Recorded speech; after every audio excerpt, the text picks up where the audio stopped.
Alors, bonsoir tout le monde, Saha Shribetkom. J'espère que vous allez bien.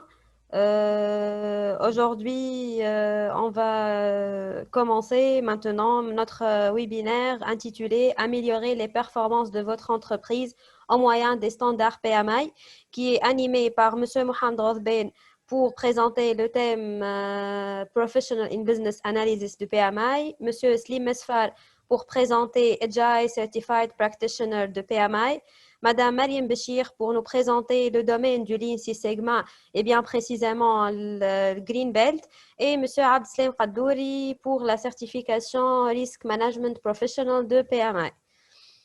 Alors, on va commencer par Monsieur Mohamed Rothbein, notre CEO Tinstep Tunisie, Tinstep France. Bonsoir, c'est Mohamed. S'il vous plaît, le micro, c'est Mohamed. Bonsoir, مرحبا فرح, مرحبا سليم, Mariam, Abdeslam, مرحبا بكم الكل.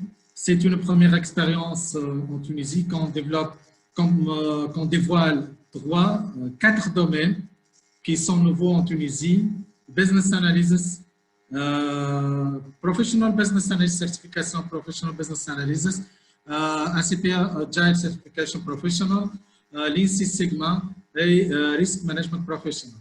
Alors, on vous laisse l'occasion de tester l'école et c'est vous qui va décider.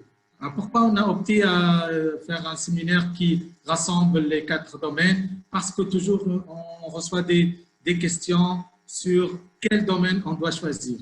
Pour cela, on va présenter les quatre domaines et enfin c'est vous qui va décider quel domaine qui vous convient, malgré que les quatre sont très intéressants si vous pensez à maquiller vos CV, à vendre vos CV ou améliorer votre compétence personnelle.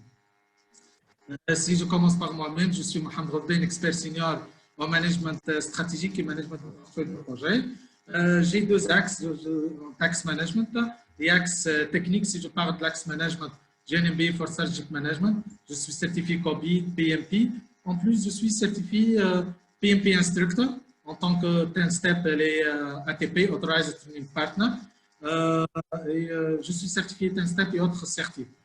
Technique, je suis depuis 2006 un Microsoft Trainer et je suis architecte .NET, SharePoint et j'ai travaillé en tant qu'administrateur SQL et Oracle. Concernant le Business Analysis. Le Business Analysis, je commence par une petite citation. À partir du moment où l'on sait où l'on s'en trouve, il est important de savoir comment y arriver. Alors, je commence. Cette citation elle insiste sur un seul point, c'est quand le problème, surtout le point comment on va démarrer, qui donne le go or no go de nos projets, qui va initier nos projets, qui a converti l'idée en un projet, qui a converti le problème ou l'opportunité en une idée. Tout ça, on va les discuter dans notre présentation. Mais avant tout, je vais vous donner quelques statistiques qui vous choquent sincèrement. La première, c'est une étude effectuée par Standish Group, le KO, qui s'appelle le KO. Il a montré que 56% de l'échec des projets, c'est un échec d'exigence, de requirement. C'est un échec de compréhension de besoins. C'est un échec de go. C'est un échec de no-go. C'est un échec de rentabilité, de l'analyse de la valeur, de compréhension de l'entourage de notre projet, d'identification des parties prenantes, de savoir recueillir aussi les besoins de ces parties prenantes. Je donne un autre chiffre aussi plus choquant de Standish Group. 82% de quoi? Des coûts supplémentaires de projet sont à cause de les exigences. Alors, une mauvaise analyse des exigences des parties prenantes, elle coûte 82% des glissements des coûts des projets.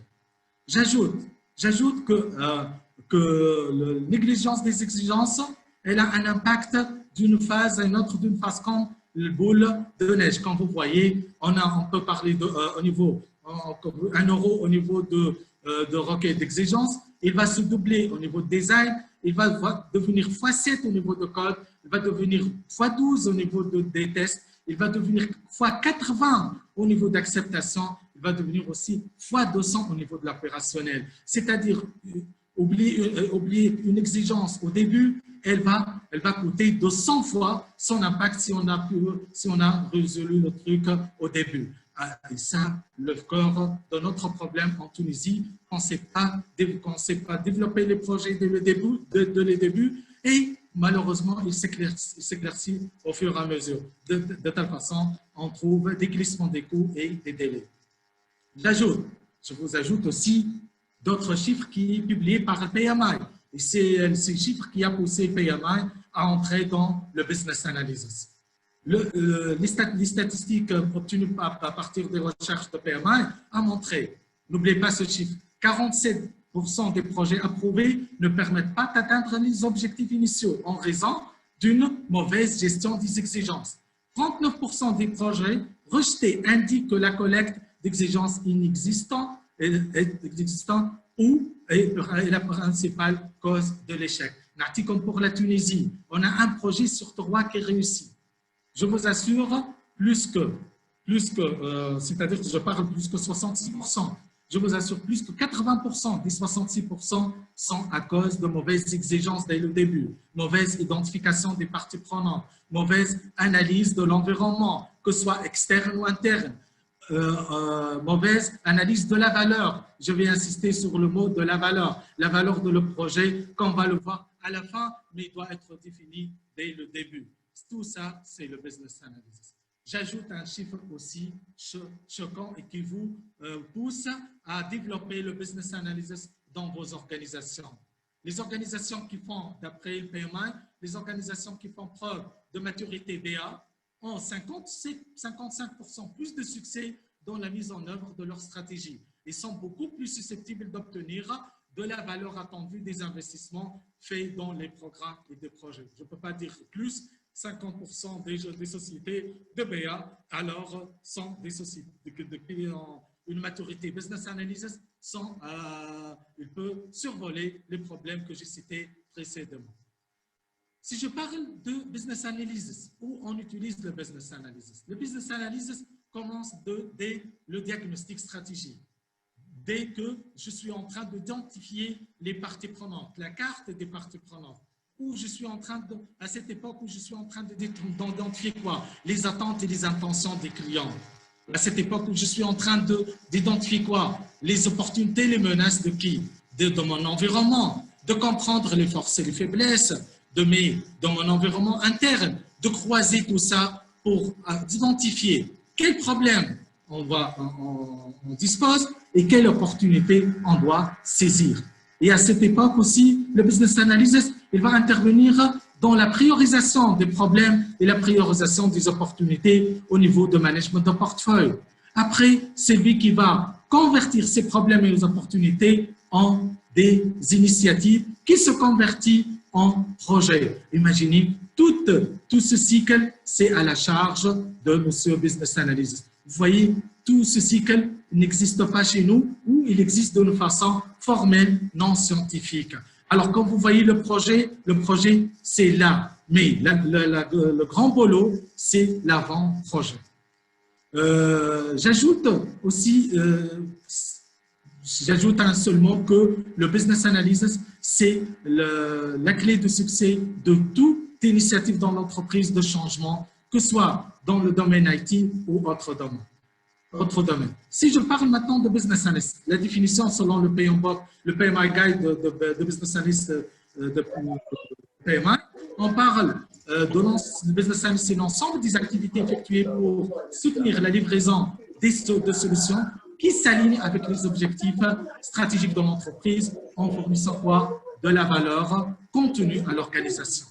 Comme vous voyez, comme j'ai cité dans le slide précédent, le business analyst, c'est la personne qui convertit l'idée en projet, c'est lui qui fait ce qu'on appelle dans le design thinking l'empathie, c'est lui qui va comprendre l'environnement, c'est lui qui va identifier les problèmes, c'est lui qui va identifier les opportunités et c'est lui qui va les prioriser. Enfin, c'est lui qui va convertir ces deux trucs en des initiatives qui se convertissent en projets. Alors, comme vous voyez, le business analyst, il est partout, de stratégie, de portefeuille, de programme, de projet et même de l'opérationnel. On va le voir dans la suite. Alors, on a parlé de concept, le business analyst. Alors, c'est qui monsieur le business analyst? Maintenant, on va parler de monsieur business analyst. Le business analyst, c'est un acteur, comme on a dit, et il se trouve partout, même au niveau de l'agilité. Il peut même nous parler de ça, notre collègue Slim, au niveau de risque, au niveau de l'Six Sigma avec Mariam. Alors, le business analyst est chargé d'évaluer les besoins d'une organisation. Alors, c'est la personne qui est quoi? À l'écoute d'une unité d'affaires et de documenter ses processus et systèmes et d'analyser son modèle d'affaires. Il s'agit généralement comme un agent de liaison entre les différentes parties prenantes de l'organisation. Alors, si je parle d'un agent de quoi? De liaison, je parle d'un homme d'orchestration, d'un homme d'équilibre, un homme de l'écoute, un homme de gestion de conflits, un homme qui va soutenir les autres acteurs et les autres couches de l'entreprise. Alors, où on peut utiliser le business analysis, où on peut trouver le business analyst? On peut le trouver dans le secteur financier. Il n'a pas de sens qu'on développe des nouveaux services financiers et on n'a pas quoi? On n'a pas un business analyst qui a bien analysé les parties prenantes, qui n'a pas bien analysé les attentes et les intentions de quoi? De nos clients, et il a fourni des services qui reflètent leurs besoins. Alors, l'absence d'un business analyst conduit à quoi? À développer et à fournir des services qui ne reflètent pas le besoin de marché et en d'autres termes, le besoin de clients. Aussi, on peut parler même de l'industrie des soins de santé. Sincèrement, maintenant, on fait le Covid, l'absence d'un business analyst qui doit identifier toutes les parties prenantes qui se croisent dans ce problème et quoi? Définir les attentes et les intentions, les opportunités menaces de l'externe, les forces et les faiblesses de notre corps de santé et définir enfin la chaîne de valeur et donner des propositions à nos managers comment gérer cette épidémie. Si je parle de projet de construction, beaucoup de gens parlent de projet de construction comme un projet statique. Non, la construction, c'est un projet très dynamique, très innovant. Les projets de construction, ils ont besoin de business analysts pour comprendre, je reviens aux besoins du client et créer quoi? De la valeur et de donner plus de l'innovation au design, au contenu et à la qualité. Et maintenant, je parle de gouvernement. La faille tunisienne, c'est une faille de business analyst au niveau du gouvernement. Malheureusement, notre gouvernement absent le mot business analyst, absent la science de business analyst. Qui donne le go et no go pour le projet? Sur quelle base vous avez investi dans ce domaine et non pas dans l'autre? Dans notre gouvernement. Alors, on a l'hygiène, mais qui gère la communication entre ces différentes ressources et ces différents acteurs? On a besoin des business analysts et on a besoin de business analysts en tant que science. Dans la fabrication, et on parle de quoi maintenant? De l'industrie 4.0. La fabrication, qu'est-ce qu'elle a besoin? Elle a besoin de l'innovation. Et elle a besoin de s'aligner avec ces nouveautés. Il y a comme d'ici 2030, 85% des métiers de 2030 n'existent pas encore. Alors, nous sommes dans une grande vague d'innovation, surtout dans la fabrication. On parle maintenant de l'industrie 4.0 ou même 5.0. Alors, c'est un domaine qui demande quoi? Il demande des business analysts, il demande des business analysts pour bien comprendre l'environnement externe et interne et l'injecter pour injecter ces concepts pour les développer, pour améliorer et développer notre fabrication. Enfin, je l'ai laissé à la fin parce que c'est le fameux quoi? C'est la transformation digitale. Comment on pense à créer un modèle de transformation digitale avec l'absence de business analyst, avec l'absence de business analysis, avec l'absence de recueil d'exigences des parties prenantes? Alors, si on n'a pas tout ça, qu'est-ce qu'on aurait? On sera consommateur de quoi? Des produits digitaux qui seront fournis par les grandes boîtes. Est-ce qu'on a besoin de ça ou non? On s'en fout. Pourquoi? Parce que nous sommes des consommateurs. Si on cherche à sortir des consommateurs, de modèles de consommateurs, à quoi? Un modèle de quoi? De force de proposition, de créateurs, alors on a besoin dans la transformation digitale, dans l'équipe de transformation digitale des business analysts. Où se situe le business analyst? Quand vous voyez, le business analyst est au centre. C'est lui qui communique avec les sponsors, celui qui communique avec les experts métiers, celui qui communique avec les développeurs, celui qui communique avec les project managers. Alors, le business analyst, c'est une personne de quoi? Qui a une vue de 360 degrés. Mohamed, c'est un extraterrestre. Non, il doit avoir une connaissance générale très large, le business analyst. Aussi, quoi? Aussi, c'est une personne qui gère les contradictions. Il n'y a pas de sens qu'un business analyst, même s'il est certifié PBA ou si c'est pas ou autre, c'est mal communicant. Un business analyst, c'est une personne communicante, convaincante, influente. Si je cite, c'est qui le business analyst? Quel acteur qui existe dans notre monde synonyme de mot business analyst? Les consultants analystes de métier sont des business analysts. Les analystes fonctionnels sont des business analysts. L'AMOA, l'assistant méthode d'ouvrage, c'est un business analyst. Le product owner, l'analyste d'exigence, l'analyste des processus, responsable de procédure, l'analyste d'entreprise, le chef de produit système d'information, responsable de qualité, spécialité solution. Tout ça, tous ces acteurs sont réellement des business analysts. Alors, toute personne, les موجودين في الشان هذو ويروحوا consultant analyste métier, je l'encourage d'investir, je ne l'ai pas étudié, d'investir dans le business analyst. Et moi, je recrute pour des entreprises européennes. Et je vous invite d'entrer dans les sites. Maintenant, une grande demande en Europe et aux États-Unis des gens qui sont certifiés en business analyst. Pour cela, j'ai investi dans ce domaine. Comme vous voyez, je reviens à ça, le business analyst, il est partout, j'ai parlé de ça, il est partout, il communique avec toutes les parties prenantes, de simple user, de l'end user, jusqu'à le sponsor et le big boss.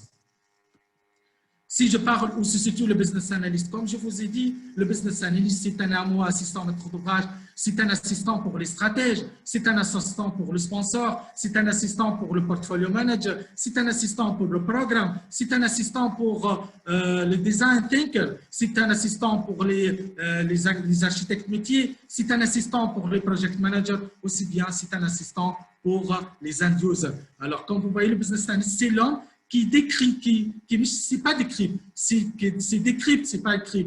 Il décrypte les connaissances et facilite la communication entre les différentes parties prenantes et les différents intervenants dans l'entreprise. Comme vous voyez ici, le business analyst, il est au cœur de l'entreprise. Il participe dans l'avant-projet, il participe dans l'analyse stratégique, il participe dans l'analyse dans la solution. Il est dans le projet. Il est dans le projet, dans le recueil d'exigences. Et surtout, il est dans le post-projet, dans la conduite de changement. La meilleure personne qui est capable de faire la conduite de changement, c'est le business analyst parce qu'il a bien compris le besoin du client, il a fait l'empathie avec le client et il a fait quoi? Il sait adapter le besoin de nos produits aux besoins de nos clients. Le business analyst, si je parle des services de 10-step, alors, on a deux services chez 10-step dans Business Analyst. Dans le Business Analyst, on a l'accompagnement dans la mise en place d'un centre d'excellence en Business Analysis. L'accompagnement des Business Analysts, on l'aide à définir les objectifs et les stratégies, identifier, évaluer les nouvelles opportunités, trouver des solutions aux problèmes, établir le programme de changement qui répond aux besoins ou aux objectifs, aussi bien gérer les exigences, évaluer les solutions. Quand on travaille avec vous, on ne travaille pas en tant que quoi? On ne travaille pas en tant que des personnes qui, comment dirais-je, ne sont pas comme des personnes qui vous forment. On ne forme pas. On accompagne et c'est vous qui serez les maîtres et c'est vous qui serez capable d'assurer cette tâche de bout en bout de la stratégie jusqu'à l'opérationnel. Si je parle aussi des problèmes des projets. Alors, même les problèmes de projet, je parle de quoi? Je parle, comme j'ai cité dans nos services, on intervient dans comment accompagner les chefs de projet à bien recueillir les exigences des parties prenantes. Et surtout, comment identifier les parties prenantes. Quelle partie prenante est les parties prenantes clés et quelle partie prenante est une partie prenante secondaire. Comment identifier leurs besoins, comment identifier leurs menaces et leurs opportunités. Tout ça entre dans notre dans notre challenge et dans notre métier. Aussi bien si je parle de business analyst selon le PMI Guide de PMI Guide BA de PMI. Alors, quand vous voyez le business analyst toujours, je répète toujours le même mot, stakeholders, parce que c'est la réalité. Mauvaise compréhension de leurs besoins conduit à l'impasse. Dans le guide de PMI de Business Analyst, on trouve les 4 domaines qui sont quoi? Stakeholders Engagement, Need Assessment, Elicitations, Analysis and Monitoring, enfin l'évaluation de la solution. Quand vous voyez le cycle de Business Analyst, c'est un processus très agile. On ne parle pas d'avant-projet et on va dormir. Non, tout au long du projet, on va être à l'écoute des parties prenantes parce que leurs besoins peuvent changer tout au long du projet. Alors, je vais faire l'assessment of business value.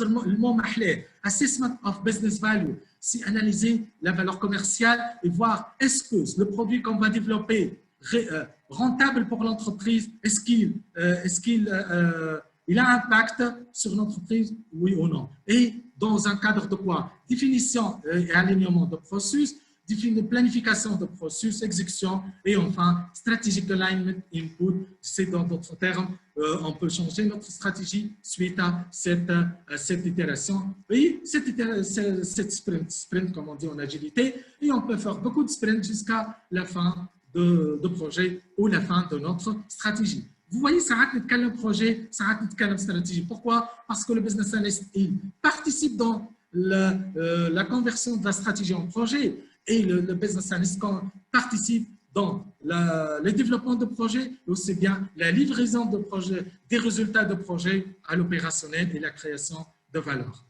Quand vous voyez le cycle de vie de business analyst, ça se voit partout dans l'entreprise, de la planification stratégique jusqu'à où? Jusqu'à la maintenance. Si je parle de maintenance, je parle aussi de business analyst parce qu'il fait quoi? De l'empathie. L'empathie, c'est-à-dire ressentir les autres, comprendre les autres. Ce n'est pas comprendre les managers seulement, comprendre les agents de l'opérationnel et voir leurs soucis pour les communiquer aux managers. Okay? Alors, le business analyst est au centre. Au centre de quoi? De l'organisation, de processus et de le système d'information. Comme je vous ai dit, c'est un homme d'équilibre qui sait développer le système, qui sait développer les process, qui sait soutenir l'organisation et être équilibre et langue d'orchestration.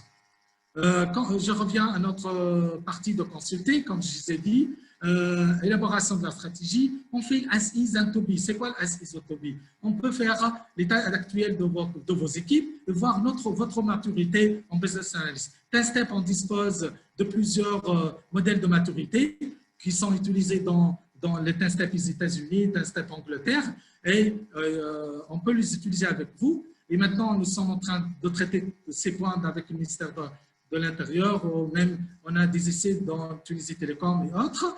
Et on vous propose aussi le to be. Le to be, c'est-à-dire un plan d'action, comment créer le modèle de business analyst chez vous, comment manager l'engagement de vos parties prenantes, comment évaluer les solutions et vous accompagner jusqu'à vous monter en maturité.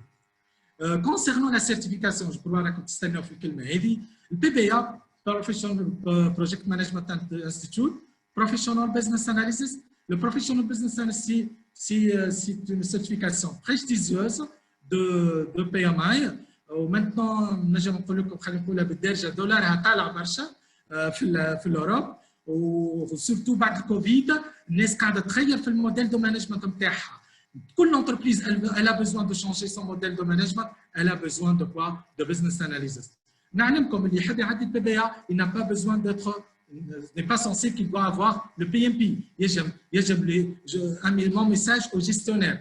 Les gestionnaires disent كيفاش نطلعوا l'Europe, كيفاش ناخذوا des contrats في l'international, nous ne sommes pas des IT. Les gestionnaires, les comptables et tout ça, les ingénieurs mécaniques ou autres qui sont en dehors de l'IT peuvent développer leurs connaissances en business analysis et se positionner en dessus de business analyst en tant que créateur de valeur. Alors, le PBA, elle est plus large, même plus large que le PMP. Alors, tout manager, il a besoin d'investir dans ce domaine.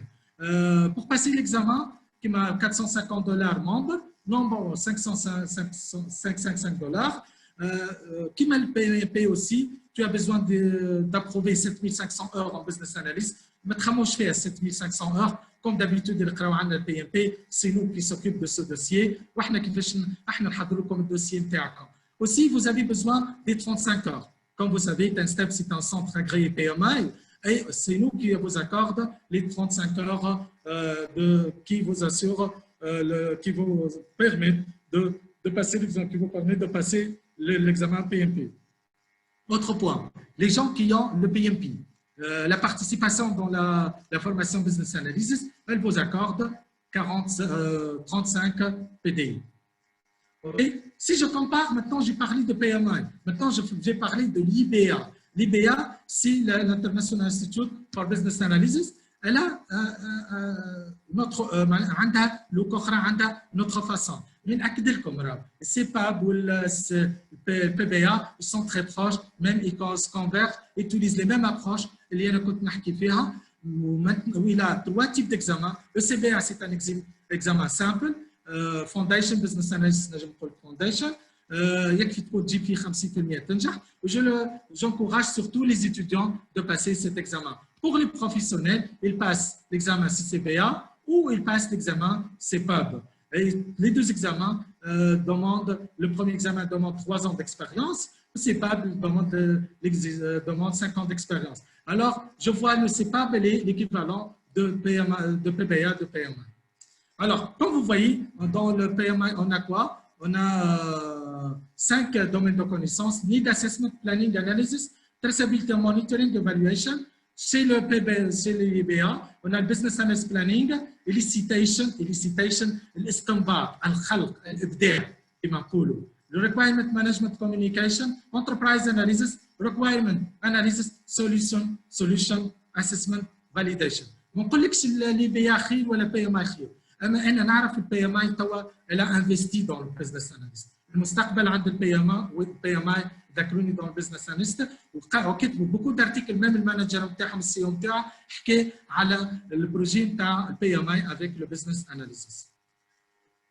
Qu'est-ce que le business, j'ai parlé de ça, la certification business reconnaît l'expertise d'un individu en matière d'analyse de l'affaire, l'utilisation de ces outils et techniques pour améliorer le progrès global des projets.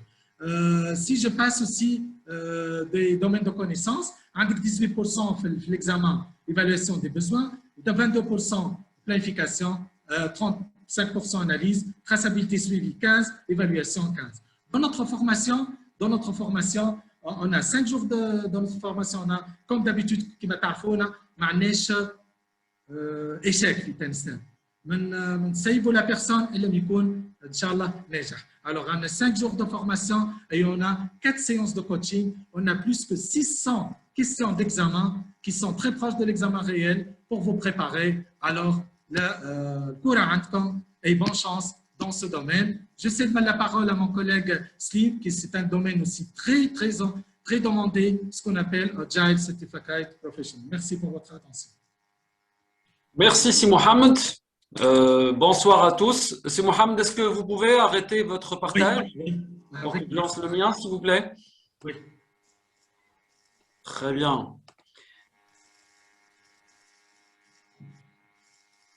Alors, donc, bonsoir tout le monde.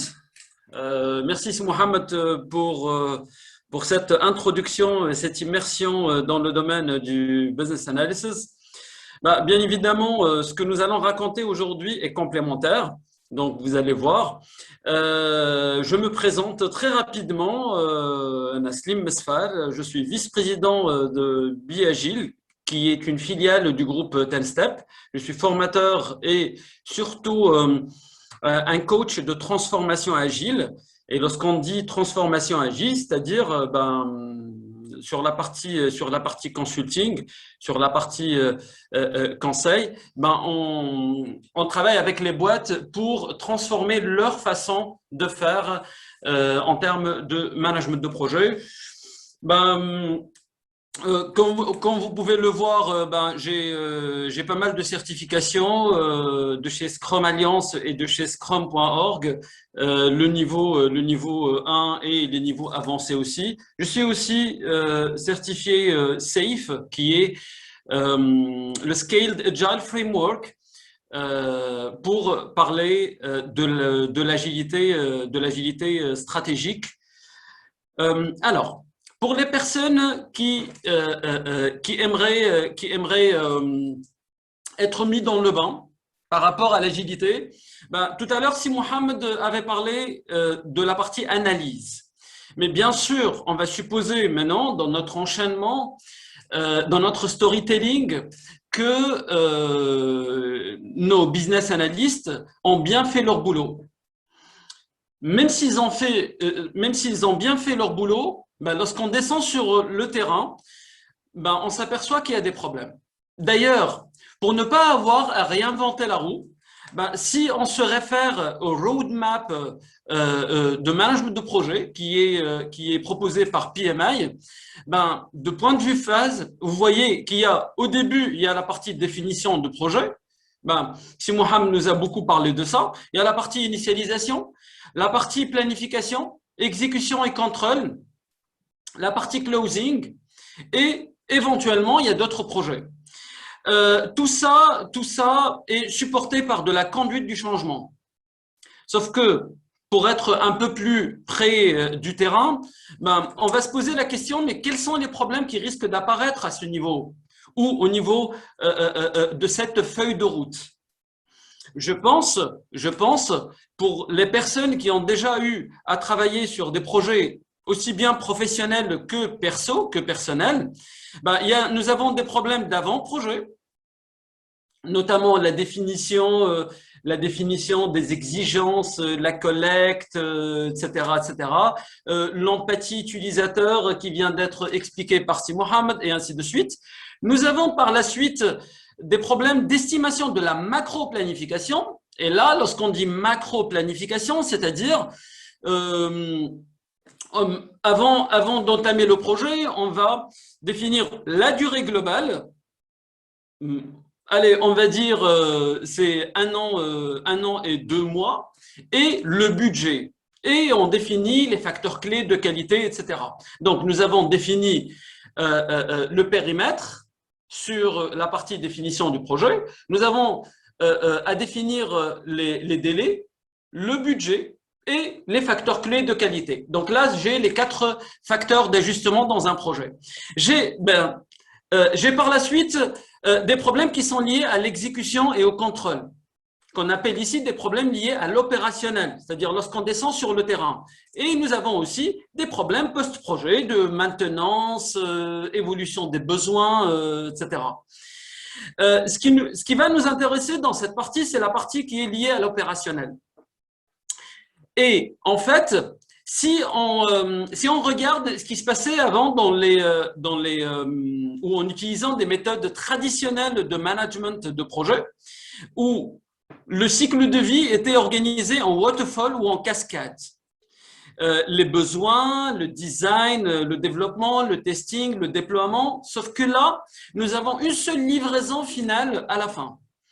Et nous avons un risque assez important. Si Abdeslam, par la suite, il nous parlera de ça. Le seul lot qui est livré à la fin, il risque d'être totalement à côté de la plaque. Et c'est pour cette raison, au lieu d'être dans un effet tunnel, et lorsque je dis effet tunnel, on voit qu'il y a un manque de visibilité, on voit le bout du tunnel, etc. Au lieu d'avoir ça, on va plutôt opter pour de l'agilité.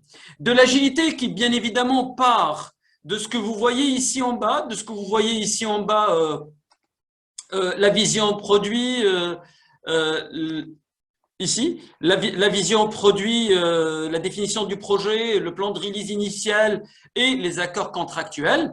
Sauf que, au lieu d'avoir une seule livraison finale à la fin, on aura une livraison cumulative de valeur. J'aurai des itérations.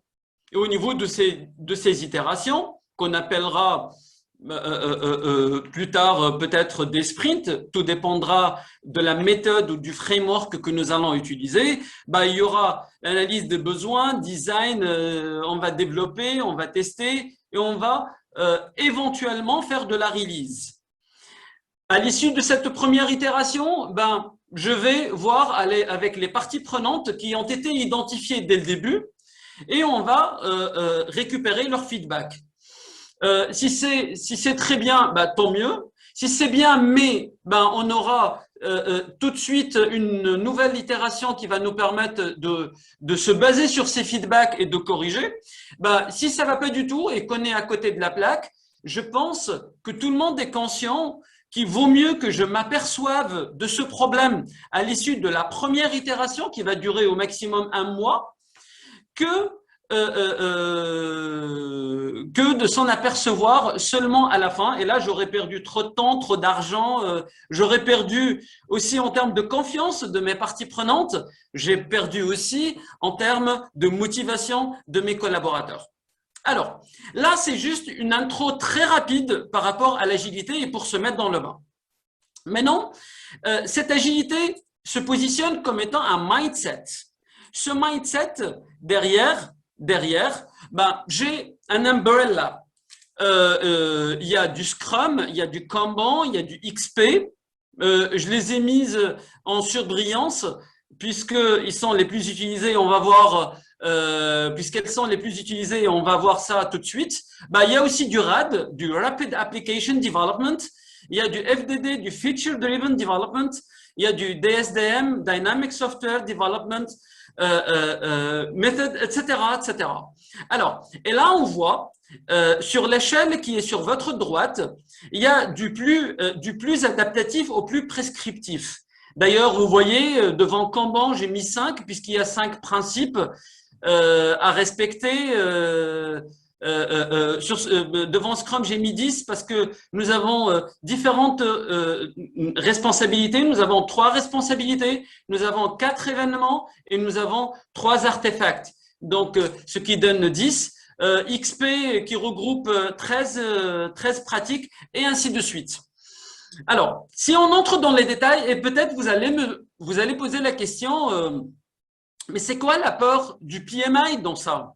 C'est quoi l'utilité de l'ACP, la certification dont nous parlons aujourd'hui, le PMI, ACP, c'est Agile Certified Practitioner. Eh bien, il s'avère, même si sur des stats de 2020, les stats les plus récentes, on voit ici que Scrum est utilisé à 58%, Kanban qui est utilisé à 7%, Extreme Programming ou XP, c'est vrai, c'est assez faible, mais lorsqu'on le combine avec du Scrum, vous voyez, c'est 8% Scrum avec du Kanban. Scrumban qui est du Scrum, 8% c'est Scrum avec XP. Scrumban ou Scrumban, c'est Scrum avec du Kanban. D'ailleurs, si on regroupe les trois, on se retrouvera à environ 90% des projets agiles dans le monde utilisent ces trois qui sont Scrum, XP et Kanban, avec éventuellement un mariage entre deux ou entre les trois, si jamais le besoin y est. Alors, sur la partie PMI et ACP, l'avantage par rapport aux formations que nous avions déjà présentées jusque-là, et peut-être là je vois des participants qui se sont déjà fait certifier chez nous, c'est qu'on ne se limitera pas à un seul framework qui est Scrum, mais on verra d'autres frameworks, d'autres méthodes et surtout éventuellement la combinaison entre ces différents frameworks. Ce qui fera c'est comme si là, on va donner un peu plus de cartes à mon responsable qui va travailler sur l'implantation de l'agilité.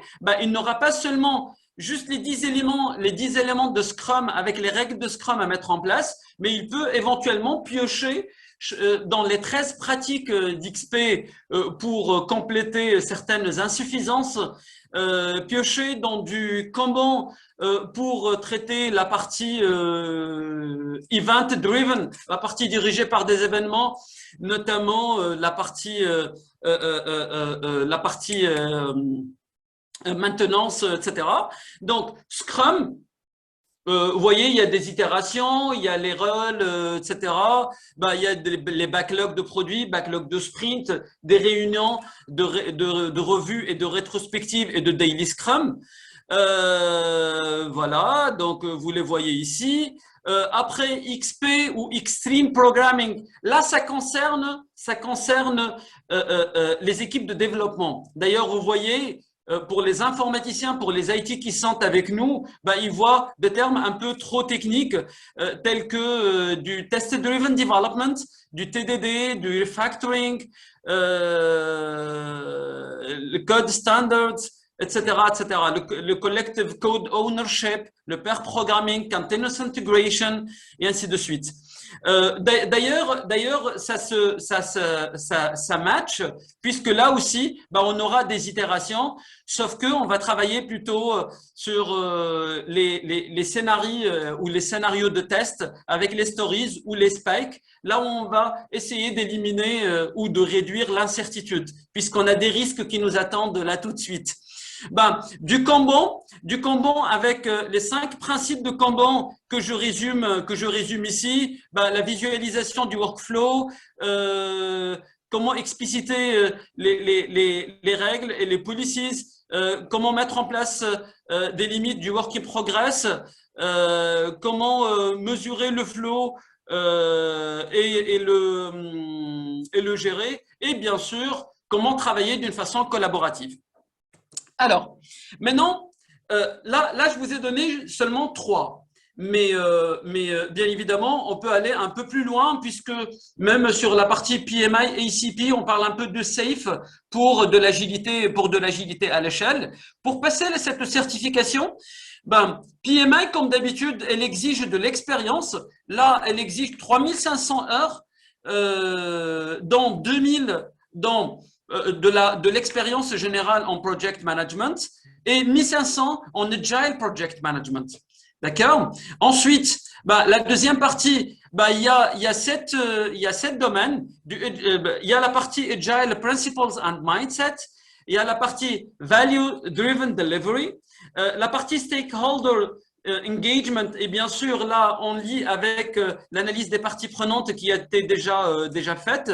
La partie team performance. La partie adaptive planning, bien sûr, on ne va pas travailler sur quelque chose de totalement prédictif, mais on va travailler sur quelque chose qui est plutôt adaptatif. Et bien évidemment, on est sur de l'amélioration continue. Donc, il y a la partie problem detection and resolution. Ces 7 domaines of practice. Là, vous voyez les pourcentages en termes de questions. Ensuite, vous avez 120 questions. Sur les 120 questions, vous avez 100 questions qui sont comptées et 20 questions, on les appelle des pre-test questions. La durée de l'examen est de 3 heures. Pareil, c'est la stratégie de PMI. Donc, il y a des exam fees pour les membres et pour les non-membres. 10 steps comme étant un PMI REP et ATP, bien sûr, après la formation de 21 heures, puisque vous devez cumuler 21 PDU. Donc, comme l'a dit Si Mohamed tout à l'heure, et toute l'équipe sera là pour vous aider, puisqu'il faut soumettre votre candidature et attendre la validation, etc. Alors, pour enchaîner avec Si Abdeslam tout de suite, ben, même si là je fais de l'agilité, c'est vrai que que je vais essayer de réduire l'incertitude. Mais même si il y a eu cette comment dirais-je, cette réduction de l'incertitude, cette réduction de la complexité, ben, le risque reste toujours là. Et c'est pour cette raison qu'on enchaîne avec Si Abdeslam qui va nous parler du RMP. Si Abdeslam, j'arrête mon partage pour que vous lanciez le vôtre. Merci Cécile pour cette introduction.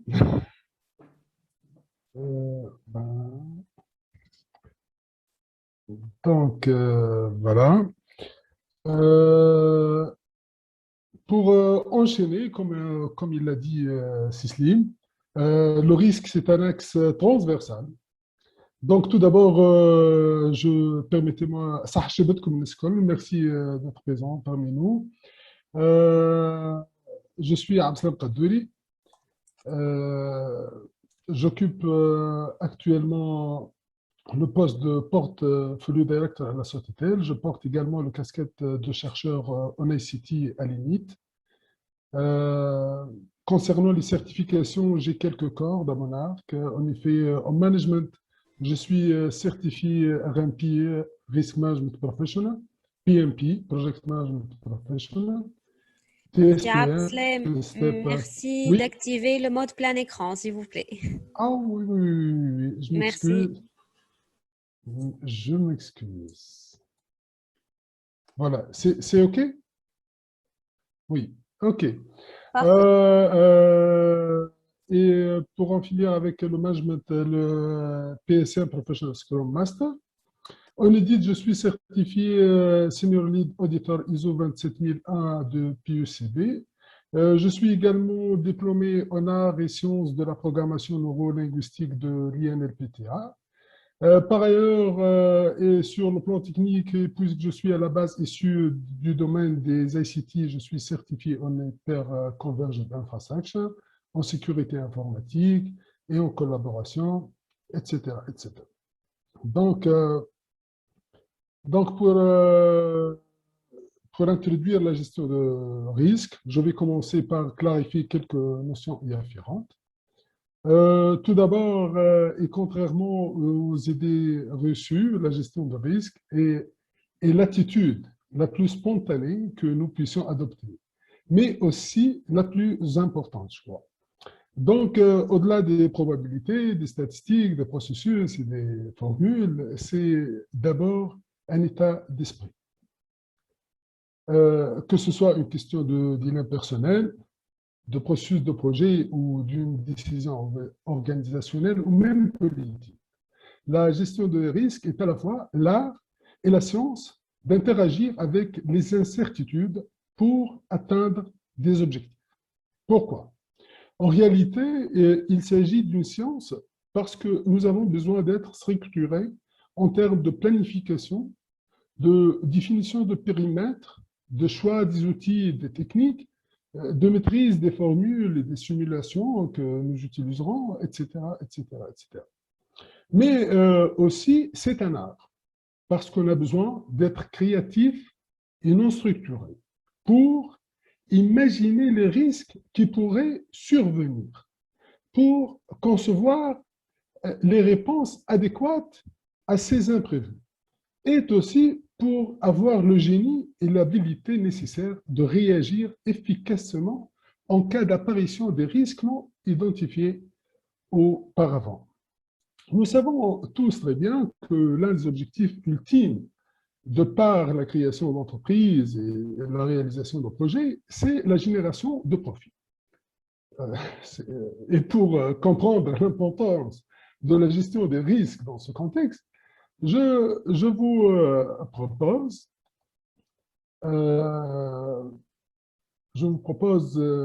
un ouvrage très intéressant intitulé Risk, Uncertainty and Profit.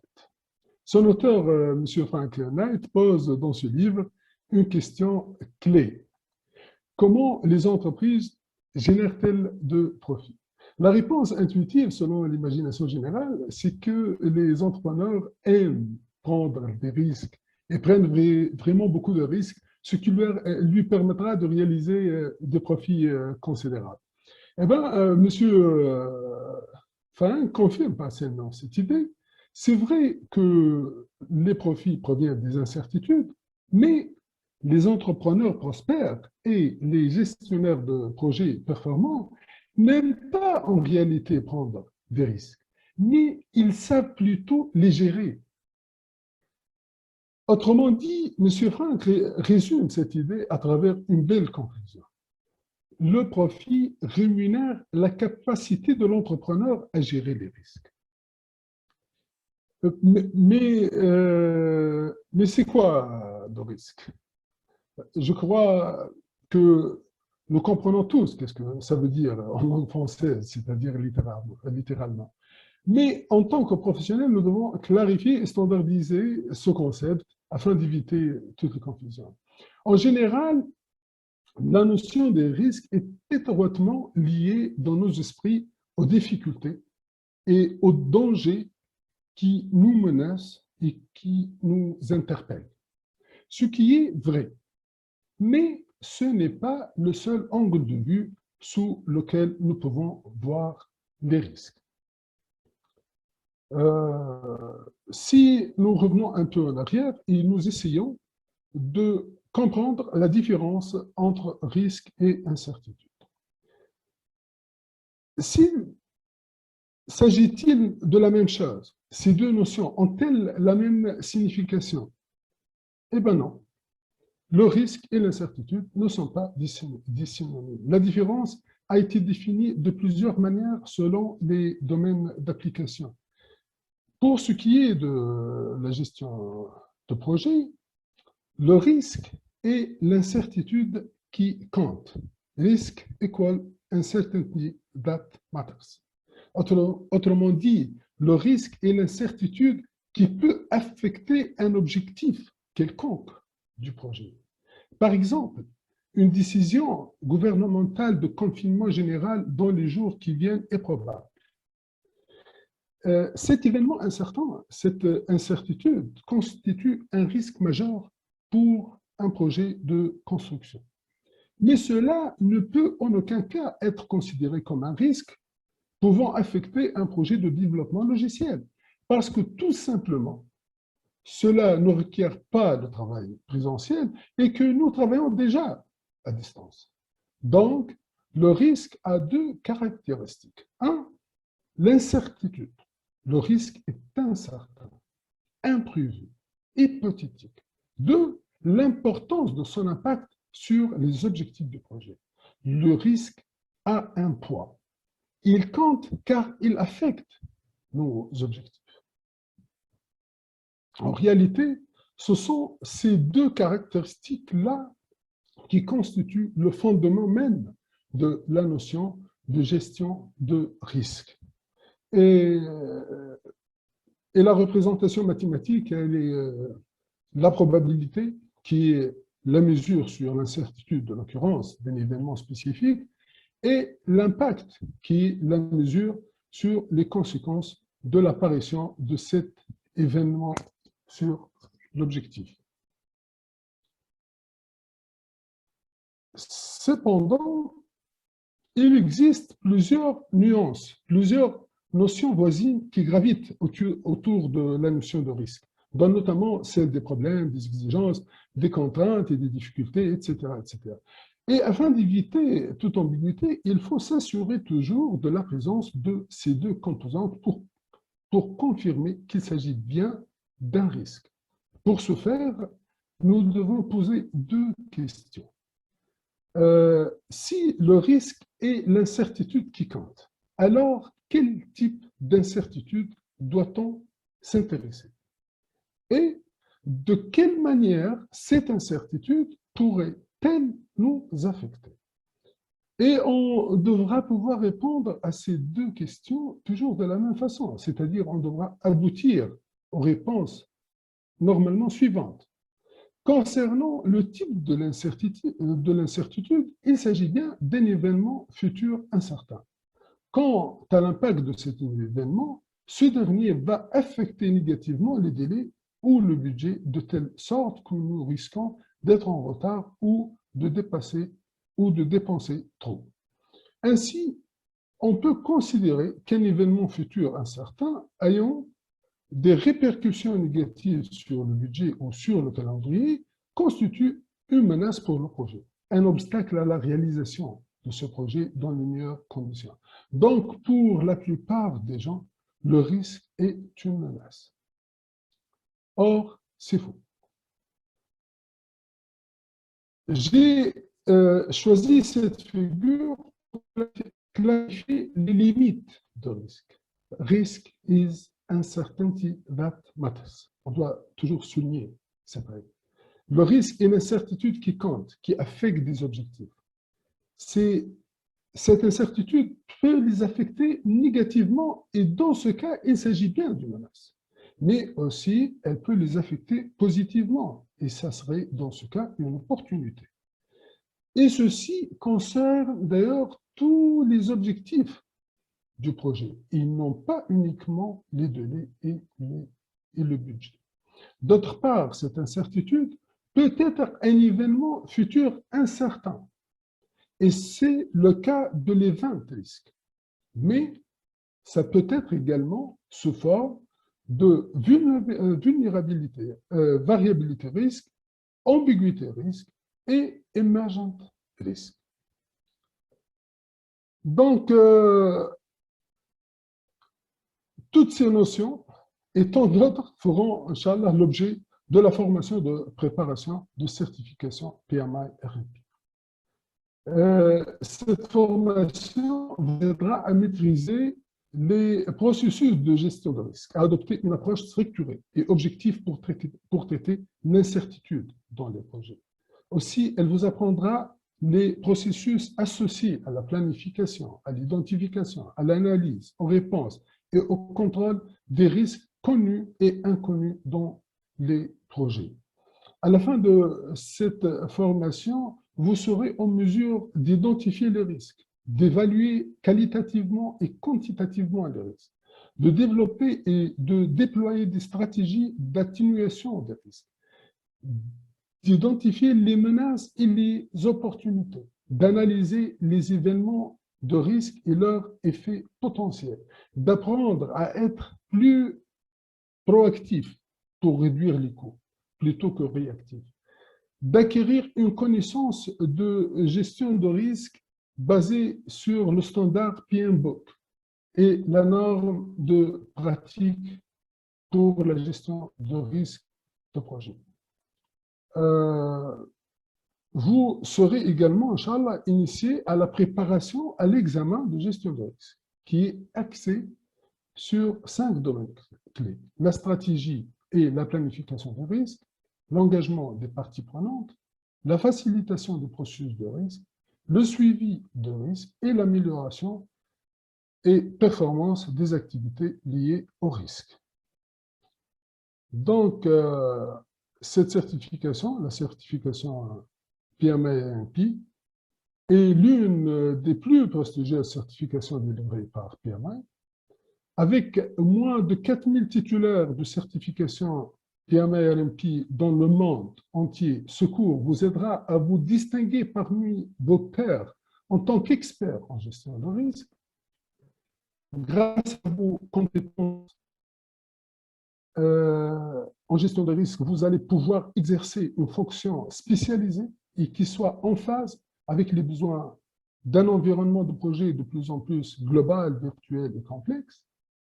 Le PMI Risk Management Professional met en évidence votre capacité à identifier et à évaluer les risques de projet, à atténuer les menaces et à tirer parti des opportunités. À ce titre, vous allez être en mesure d'améliorer et de protéger les intérêts de votre organisation. Donc, obtenir la distinction en tant que PMI RMP vous distingue des autres professionnels et fait honneur à vous et à votre organisation. 83% des organisations qui sont très performantes dans le monde entier pratiquent la gestion de risque. Et ce pratique contribue à une belle récompense. Les très performants atteignent leur objectif 2,5 fois plus et gaspillent 13 fois moins d'argent que les moins performants. Donc, si vous êtes prêt pour une plus grande reconnaissance, le PMI RMP validera votre expertise spécialisée et vous aidera à vous démarquer auprès des employeurs, des parties prenantes et de vos pairs. Donc, je n'ai pas parlé des frais. Les frais sont $670 pour les non-membres, 520 pour les membres, 35 heures exigées, 3 ans d'expérience pour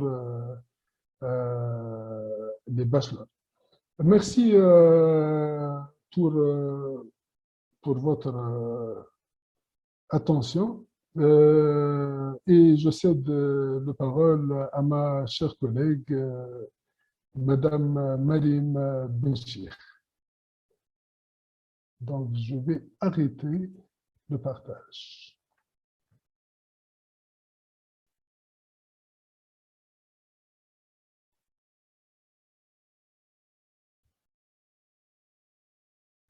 Merci, c'est Abdeslam. Allô? Oui, C'est Abdeslam, vous m'avez laissé la main? oui, oui, oui. Très bien. Et donc, je suis là. Et donc, comme disait c'est Abdeslam, qui ne risque rien n'a rien. Et le profil rémunère la capacité à gérer le risque. Nous allons parler de Lean Six Sigma.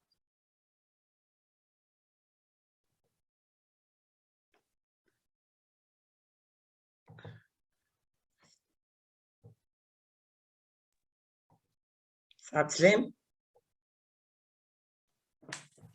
Oui, madame.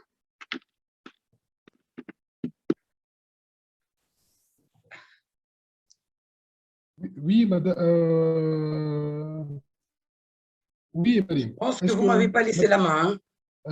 Essaye.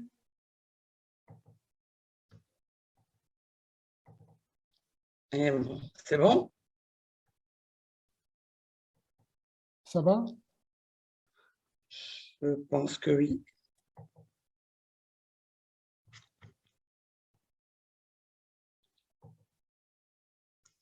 Alors, nous allons parler de Lean Six Sigma parce que TenStep s'ouvre à l'entreprise et parce que TenStep a décidé d'aller dans toutes les strates de l'entreprise, du management vers l'opérationnel, pour couvrir toutes les strates et tous les métiers de l'entreprise, de la direction jusqu'à la strate de l'opérationnel, où on s'occupera beaucoup plus d'essayer de gagner de l'argent et de limiter tout ce qui est gaspillage.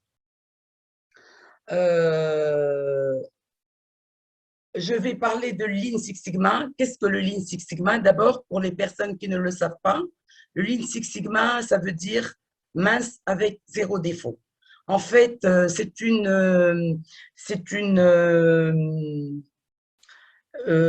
un mindset qui regroupe entre le Lean, qui à l'époque a commencé dans les années 1920, avant la guerre mondiale, la Deuxième Guerre mondiale, et ensuite avec le Six Sigma, qui lui vise le zéro défaut. Pourquoi le Lean Six Sigma se sont associés? Parce que dans une entreprise, dans n'importe quelle entreprise, qu'elle soit entreprise informatique, entreprise de services, banque, assurance, entreprise de hôpital, clinique, industrie, le but c'est… Oui. Merci d'activer le mode plein écran. Je suis dans le plein écran. Non, c'est pas dans le plein écran. Ok. C'est de vérifier. Merci. C'est bon? Allô? Parfait, Yes, madame. Parfait. Parfait. Donc, pourquoi on va parler pourquoi le Lean et pourquoi le Six Sigma? En fait, les concepts dont parlait Slim Sfar, l'agilité, est venu suite au Lean.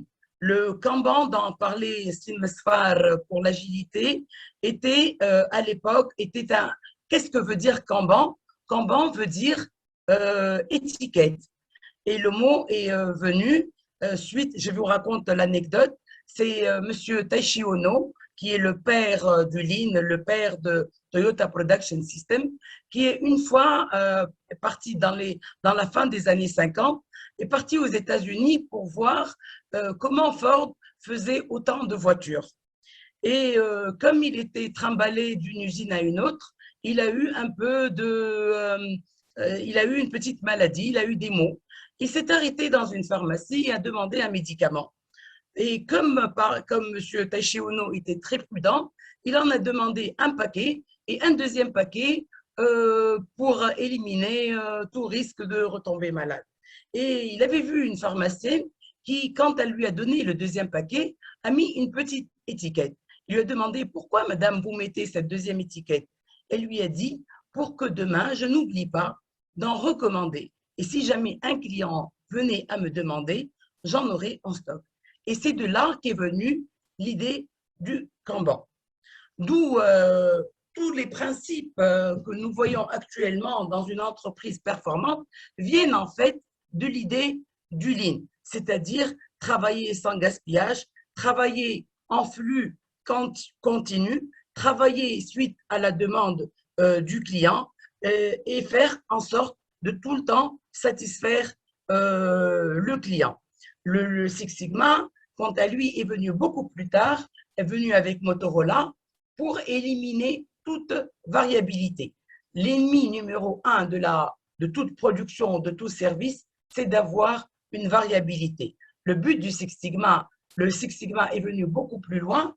Pourquoi? Parce que le Six Sigma vise la perfection, c'est-à-dire 3,4 défauts par million d'opportunités. Alors, le Lean Six Sigma actuellement peut être appliqué dans n'importe quelle entreprise, service, société informatique. Le Lean Six Sigma va favoriser l'amélioration des délais, va favoriser la satisfaction des clients, va diminuer les coûts et sera bien sûr pour l'entreprise un formidable vecteur de prospérité économique et sociétale. Et cette méthodologie Lean Six Sigma s'appuie sur un process très bien rodé qui est le DMAIC, Define, Measure, Analyze, Improve et ensuite Control. Pourquoi le Lean et pourquoi le Six Sigma? Le Lean sera dans un objectif de tout le temps avoir une amélioration continue, l'élimination des gaspillages, faire tout le temps le juste à temps ce que demande le client, aller sur le terrain, optimiser le flux. Ce sera tout le temps bottom-up, c'est-à-dire qu'on va impliquer le maximum de personnes dans la résolution des problèmes, alors que le Six Sigma sera beaucoup plus, il viendra beaucoup plus loin que le Lean. Ce seront des projets ponctuels où on ira vers l'élimination de la variabilité, l'élimination des défauts. Et le Six Sigma a eu une excellente publicité et il s'est propagé suite à les gains réalisés par General Electric et les top 10 des entreprises américaines. Et le Six Sigma sera surtout une stratégie top-down.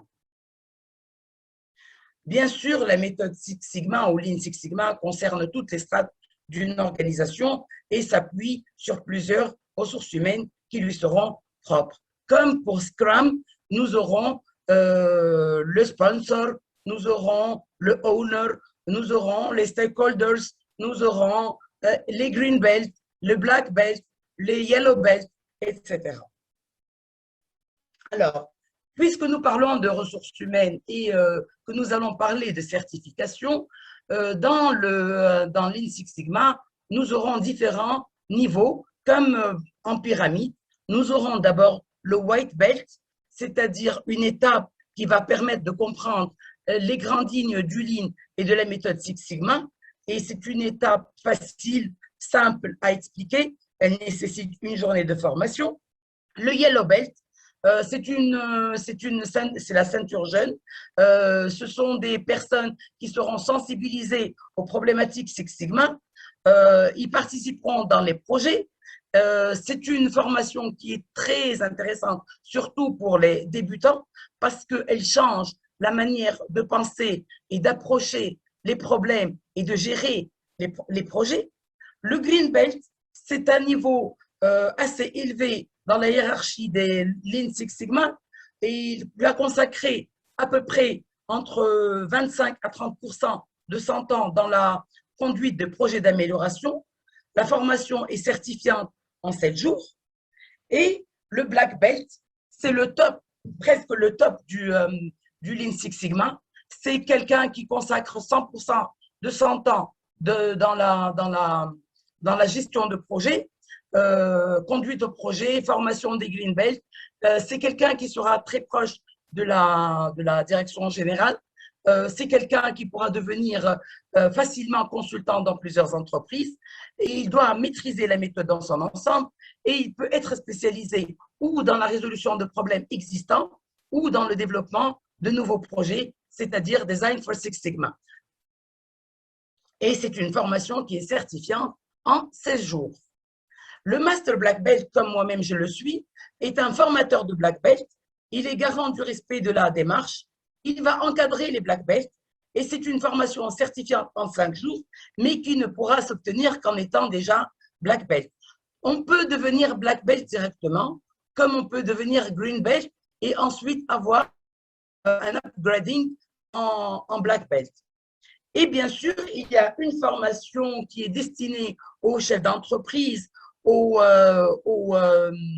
startups, aux jeunes promoteurs, qui est une formation de directeur des déploiements ou champion, qui sera chargé d'élaborer la stratégie, les budgets, et c'est une formation certifiante en 3 jours.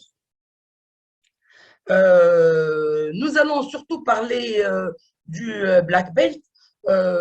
Beaucoup d'entre vous voudraient changer de carrière, aller dans le conseil, toucher plusieurs domaines.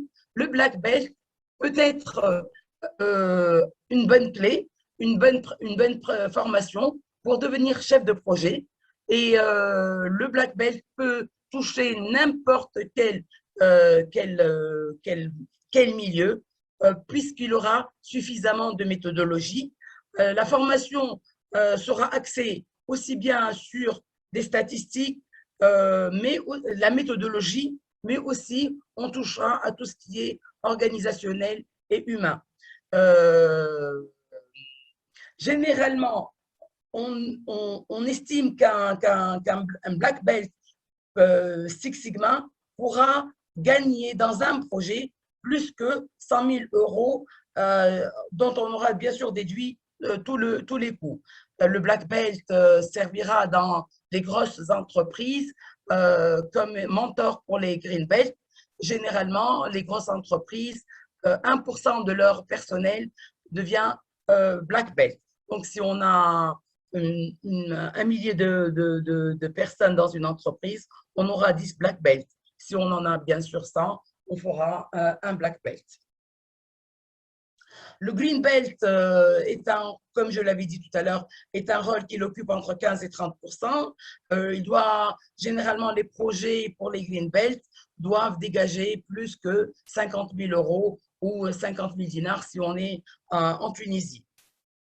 Le Yellow Belt, lui, par contre, réalisera de mini-projets et il apprendra à les différents outils de résolution de problèmes, le plan Do, Check Act, la route de Deming, les 8D, le Quick Response, Quick Control, les 5M, les Pareto, les 5 pourquoi. Et c'est une première étape, surtout pour les étudiants, pour les orienter vers comment résoudre un problème, comment analyser, comment trouver des solutions et comment monter les échelons de la hiérarchie.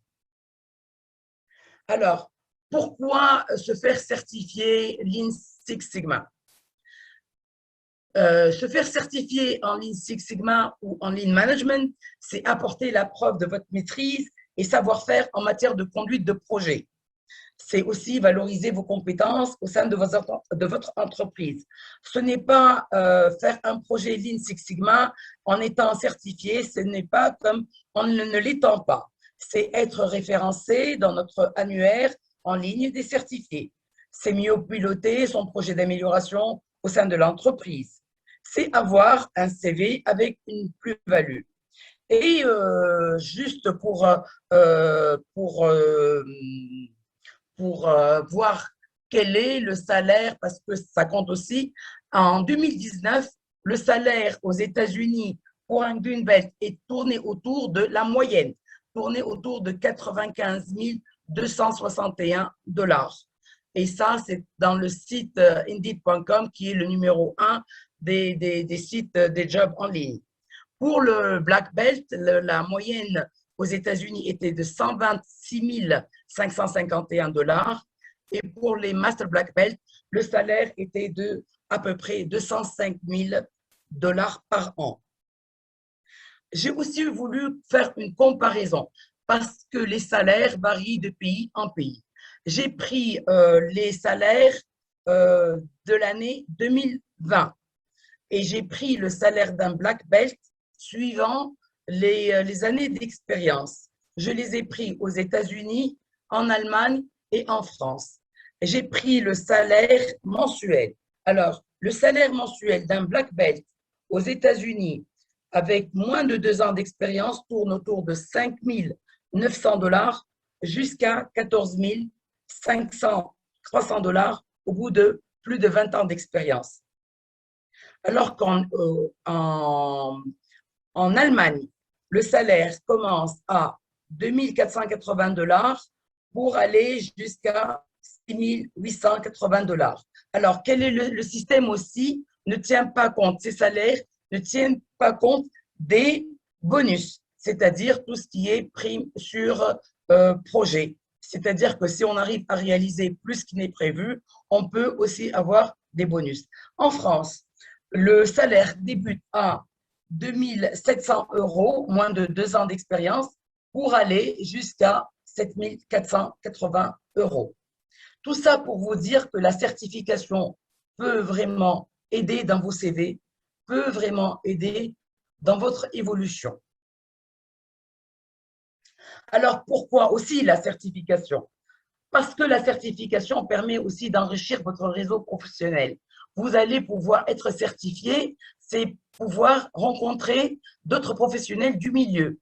Vous allez être dans un réseau de black belt, de master black belt, de green belt. On peut échanger, on se connaît. La certification aussi pour circuiter un environnement impitoyable. Si vous voulez intégrer un grand groupe, si vous voulez changer de métier, si vous voulez vous convertir dans un nouveau métier, la certification vous le permettra.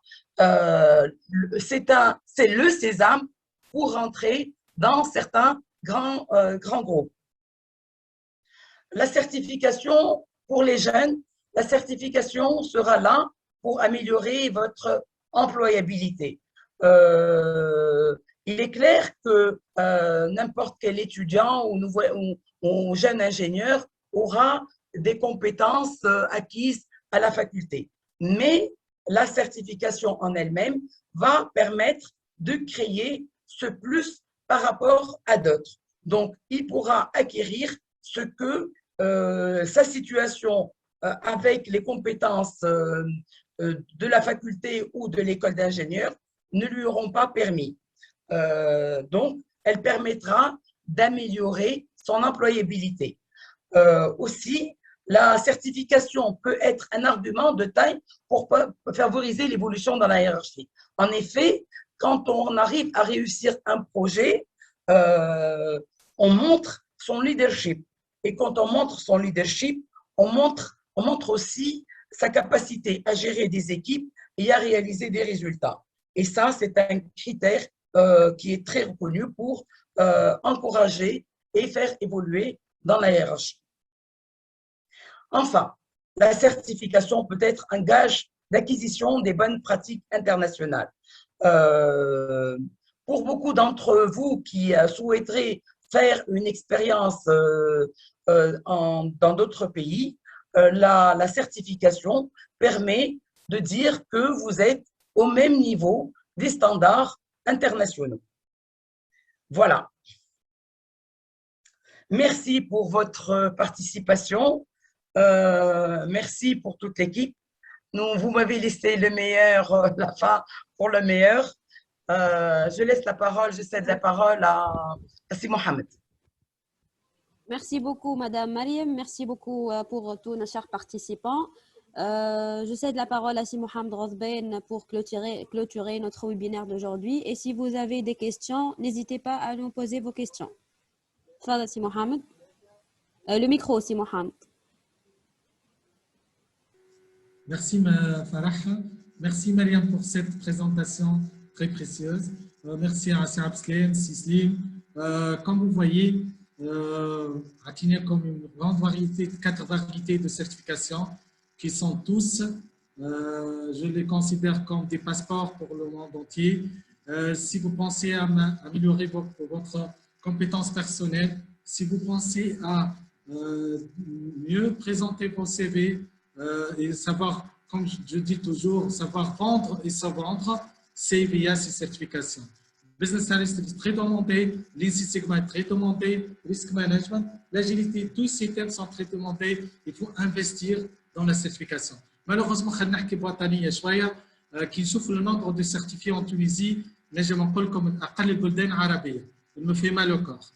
Malheureusement, on batrache qui se trouvent dans l'international. Et malheureusement, ils sont incapables d'arracher des contrats, des bons contrats à l'international. Si je les compare avec les Jordaniens, je ne sais pas si le peuple de 100 millions, l'ensemble, les Jordaniens à 5 millions, ils arrachent plus de contrats que les Tunisiens. C'est à cause de quoi? Ce n'est pas parce que les Jordaniens sont mieux compétents que nous, mais malheureusement, leurs CV s'en vont mieux que nos CV. Améliorer vos CV, investir dans ce domaine et nous sommes à votre disposition pour tout éclaircissement. Merci. Oui, merci, Mohamed. Bon, j'ai vu une question de Madame Mouné Benaziz. Les institutions publiques forment leurs cadres. Oui, on espère bien. On espère bien. En business analyst, en agilité, en Lean Six Sigma, en risque. J'espère bien que Martin Luther King a fait dream. Les grands cadres, les grands managers, les politiciens. J'espère un jour, n'est-ce un politicien qui peut. Mohamed, yes we can. Yes we can. أنا مدابيتني les politiciens, les الناس اللي شادة les postes clés pensent le mindset بتاعهم تدخل dans ce sens. C'est pas difficile. Dans la santé, voilà. Merci beaucoup. Je me suis retrouvée. Si on a sous toutes ces certifications de gérer le risque, ça marche. Je parle de ça. Dans le domaine de santé, par hasard. Bon, هم يسوا jour mais aidez-nous حتى كان هما ما يجيوكمش انا j'essayerai الحق حتى dans nos hôpitaux رغم اما je pense que c'est une priorité كيما باش نصرف نشري دواء لازمني نشري comment gérer tout ça de la meilleure façon et merci vraiment inchallah ربي on reste en contact vraiment j'approuve اللي قالته منى يعطيها الصحه في quelques mots elle a tout expliqué. احنا toujours on investit في الحجر كما نقولوا mais on n'investit pas في الماتير غريس des personnes. الله يرحمه كيفاش نقول لك الماده الشاقه احنا مالوغوزمون يحط لك 5 مليار باش يبني لك ايكول وما يحطلكش 200,000 دينار pour former quoi les formateurs اللي يفورمي ولادنا former changer les personnes investir في المايند des personnes اتاوهم يجيبوا la valeur. Au lieu de construire un building de 5 ou 30 milliards, écris-le immeuble, ou 30 milliards, et quand tu te fais le building, pour former les gens, le savoir-faire, ils vont créer de la valeur, ils vont acheter eux-mêmes le bénéfice. Inch'Allah, on espère un jour. Si Mohamed, très brièvement, juste une dernière question de Madame Khir Yahyewi. Quelle est la différence entre BBA et PMP? Très rapidement. Très bonne question. Je suis certifié PMP au BBA, en même temps je suis PMP instructeur. Le PMP, c'est Project Management Professional. C'est la science pour la bonne gestion de projet, pour la bonne gouvernance de projet, pour la bonne planification de projet. Le business analyst, elle arrive avant même c'est la tâche qui est avant projet. C'est elle qui, le business analyst, c'est la personne qui a donné le go or no go de projet. C'est lui qui a converti quoi? Une opportunité ou un problème en un projet. C'est lui qui a défini le business case, l'étude de faisabilité, l'étude des techniques, le job description, c'est-à-dire l'avant-projet, on le voit dans le business analyst. Aussi bien, dans le recueil d'exigences, on a besoin d'un business analyst. Alors, le project manager, il a besoin d'une personne avec lui qui s'appelle business analyst. Okay? Alors, le PMP ou le PBA sont deux choses complémentaires, بشكل كبير وتري تري دوموندي. وزيد انا ننصح سورتو شكون خاطر ديما يجيوني برشا يجيوني حتى للبيرو ويجيو ناس كي ما تتذكرش بوكو دو جيستيونير يقولوا لنا كي نحبوا نخرجوا كيما قاعدين لي زانفورماتيسيان يخرجوا راهو عندكم شانس تخرجوا انفستيو دون البيزنس اناليست انفستيو دون لي سي سيغما انفستيو دون لي ريسك حتى لاجيليتي راهو اما maquillez vos CV سامحوني si je trouve ce mot maquillez vos CV انا je recrute pour des entreprises européennes تلقى CV تاع جوردانيا ضعيف par rapport à vous ni les PMP, PBA, ils s'en vont mieux que vous. راهو في les grilles d'évaluation des CV راهو نحطوا عنده PMP عنده PBA 10 points على هذه 5 points على هذه كي تجي تشوف compétences personnelles compétences professionnelles تلقى روحك حتى شيء par rapport à la personne الاخر. Alors le PMP ou le PBA ils sont très complémentaires. بشكل المشاريع في تونس شنو هي؟ l'absence de business analyst. اعطيني مشروع اجيب له زيرو قول له اعطيني كيفاش خرج المشروع؟ شكون عطى الجو؟ سور كيل باز؟ اعطيني ليتود افون بروجي. كيفاش خدمتوها ليتود؟ اعطيني لي روي الروتور سور انفستيسمون. اعطيني لومباتي اللي عملته، اعطيني لي بارتي برونونت كو فوز avez consulté. ما يجاوبك حد كان فيك من التيران. Malheureusement, on espère que ces sciences s'instaurent dans notre culture. Madame Mariam Béchir, une question de Monsieur Mohamed Ali Bouaziz. Quelle est la différence entre PMP et ISO 21500? سامحني دي عندي انا le PMP je réponds à la question l'ISO 21500 c'est une norme de gestion de projet لازمنا نتفقوا فما نورم وفما ستاندر نعطيك معلومه اللي فرح اللي la norme ISO 21500 elle était à 90% était écrite par les experts de PMI. Quand je fais une norme, j'ai même formé en ISO 21500, elle est conçue selon le standard PMBOK. Il y a des différences, mais ce ne sont pas différences énormes ISO 21500 et le PMP. Mais je vous invite à entrer dans les statistiques du monde entier. Le PMP est incomparable en tant que certification avec l'ISO 21500. Juste pour vous dire, Mohamed, l'ISO, c'est une application qui est très européenne et qui n'est pas, ISO n'est pas reconnue aux États-Unis. Ce n'est pas qu'ils ont leur best practice, ils ont d'autres critères, ils ont leur benchmarking, ils ne vont pas directement dans l'ISO. ISO, c'est très européen. Oui, j'approuve. وحاجة أخرى l'ISO, l'évolution de l'ISO ماهيش au niveau même beaucoup de l'évolution de PMP. Sincèrement, on compare l'incomparable. Si Mohamed, une dernière question de Madame Mehi. Quel est le rôle du business intelligence dans le business analysis? Oh, oui, Bacha. Oui, Bacha. C'est pour ça, on va sacrifier un peu de temps parce que j'ai aimé la question, franchement.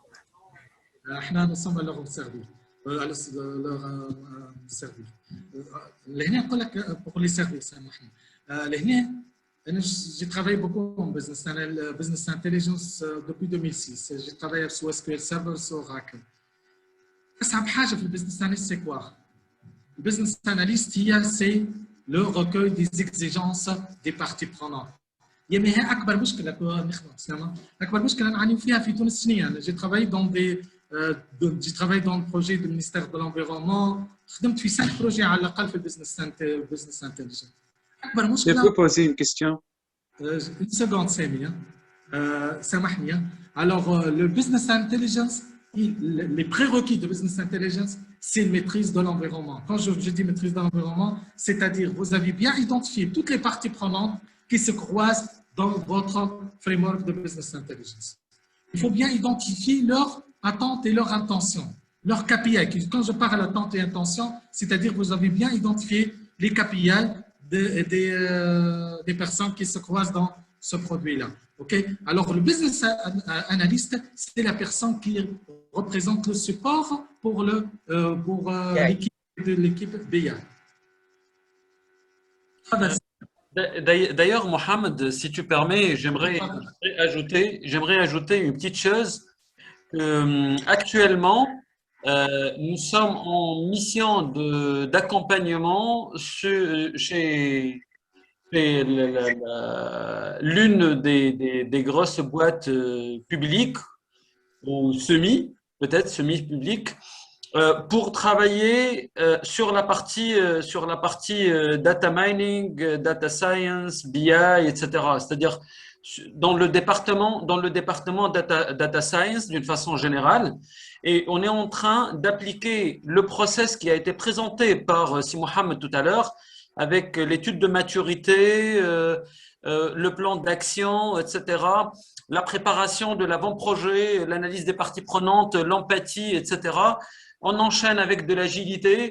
Donc, on les accompagne pour gérer tout le projet de A à Z, en fait. Là, peut-être ça peut aider dans la compréhension. Hein. Oui, يعطيك الصحة سليم. Merci beaucoup. سامي سامحني قصيت عليك سامي. باش نسألك باللي تو بزنس اناليتيكس معناتها شنو هي باش تولي بروفيسيونيل فيها معناتها لازم تعمل ماستر ولا اكثر اكسبيريونس تنجم تتعلم مع واحد سامحني خاطر انا اتيديون Je vous réponds. Je parle de business analysis, مش business analytics. Business analytics, c'est un domaine à part, hein? Mais il a besoin de business analysis. اي بزنس اناليسيس غلطت مش البزنس اناليتكس زاده موجوده فهمتني. الوغ البزنس اناليست انت اسكو فوز ات ان جيستيونير؟ وي انا نقرا في الياش سيكرتاج. يعطيك الصحه. الوغ البزنس اناليست ان جينيرال ريت تقرا في الدومين دو جيستيون. لو دومين دو جيستيون سي كوا؟ لو موديل دو مانجمنت de comptabilité, de finance et tout. Vous êtes en contact avec quoi? Vous êtes la personne acteur en contact avec le client, avec les personnes, avec les parties prenantes. Alors, le business analyst, c'est la science qui vous aide à quoi? À savoir communiquer avec ces gens-là, à identifier leurs besoins, à identifier leurs exigences et à convertir ces exigences en quoi? En des initiatives qui se convertissent en projet. Est-ce qu'il existe dans le milieu académique le business analyst? Malheureusement, le milieu académique في عالم والميليو بروفيسيونيل في عالم آخر. Malheureusement. معناتها أكثر نتعلموها بالفي بروفيسيونيل ولا؟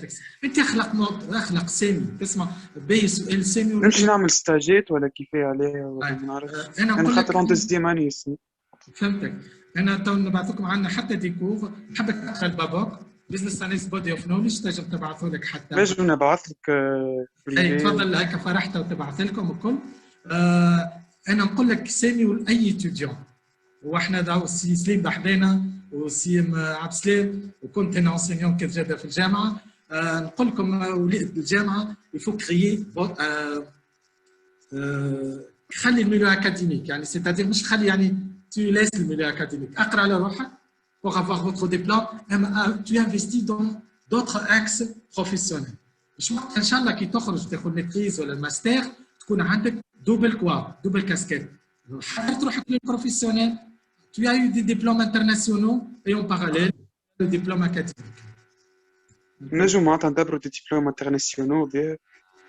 وي لي ستوديون يجمعوا هاو مع سليم تبارك الله. سليم انت تنجم تحكي اكثر مني معناتها ولادك الكل برشا منهم يجيو يقراوا عندك ويتسارتفوا بي اس ام وبي اس بي او. بالاخر يا سامي ماكي فوتر سي في ما تخليش السي في نتاعك مربوط بالدبلوم نتاعك الناسيونال. راهو الدبلوم معناتها كيفاه نعديوهم هذوما كيفاه نتحصلوا عليهم لي سيرتيفيكا انترناسيونال؟ نقول الفرح تتصل تري سامبل تطلب فرح فرح تفسر كل شيء. شكون عنده كيستيون اخر؟ اسماء جرين. اسماء وي مريم. وي معاك يا مريم. يا اسماء كيستيون. لي سي تري معنا بروفيسور تو خلينا ليتيديون تو ناخذ البروفيسور. On n'a pas de professeur, Slim professeur. Très bien. Oui, Slim, il était avec nous à Izet Mahdia. Il a formé une équipe في Scrum Agile. مريم معانا في l'INSEE Sigma. أنا نحب نقول إنه إحنا في إزت المهدية، إحنا في المهدية معناها on est convaincu qu'il faut se rapprocher du monde professionnel. Il faut offrir l'opportunité que ce soit aux étudiants ou bien aux enseignants, même aux enseignants et aux administratifs, de s'exercer pratiquement à travers les projets. Et الليلة معناها اكتشفت حاجات جدد معناها qui sont très très intéressantes. مريم تعرف انه احنا نحبوا نخدموا في الاكس ذي وقاعدين اون افونس تري بيان ان شاء الله يا ربي بعد رمضان خاطر توا رمضان اوني اون مود جوست نيسيسير مود صايمين مود صايمين سي سا سي اكزاكتومون سا ان شاء الله بعد on va continuer معناها notre collaboration في PMI في Scrum Agile باش نعاودوا. Mais ce que je voulais dire, c'est que les professeurs sont conscients que pour améliorer l'employabilité de leurs étudiants et pour améliorer leur cursus, ils commencent à se faire certifier. Oui, c'est ça. Ils commencent à se faire certifier et avant même de se certifier, à améliorer leurs compétences. Déjà, les compétences, كنا احنا orientés معناها من غير ما نخبيو على بعضنا كنا orientés académique. Plutôt c'est l'académique, plutôt la formation. اللي قريناه نعاودوه recherche c'est ça. On est orienté académique. Mais ces années-là معناها on a changé pratiquement. كنشوف مش كان في المهدية يعني les établissements الكل ils ont changé d'orientation. العباد الكل ولات consciente de l'importance de la certification, des formations en extra, surtout orientées professionnelles, comme le management de projet, ou la lean, ou l'agile, ou le KHSE, كل شيء معناها هذوكم كلهم ce sont des domaines وإن شاء الله نقولوا إنه نلقاو les opportunités خاطر il faut pas nier إنه ça coûte cher. C'est pas évident de se faire payer ce type de certification et des formations. Donc, Inch'Allah, on a plus d'opportunités pour s'impliquer davantage et passer ces informations-là à nos étudiants afin d'améliorer leur employabilité. Juste pour rajouter un volet, avec TenStep, nous ouvrons aussi un deuxième volet qui est le volet de tout ce qui est ISO, donc toutes les formations ISO, et nous ouvrons aussi le volet de tout ce qui est formation sur l'amélioration des ressources humaines, tout ce qui est management des ressources humaines. Excellent. Oui. Merci à vous, Madame Asma, merci énormément. Alors, Madame Mariam, juste une dernière question de Monsieur Ahmed El-Baya. Bon, franchement, j'ai pas bien compris la question. Si Ahmed, كنت حاب تفضل تسألها أنت Madame Mariam. تسمع فيا سيد أحمد؟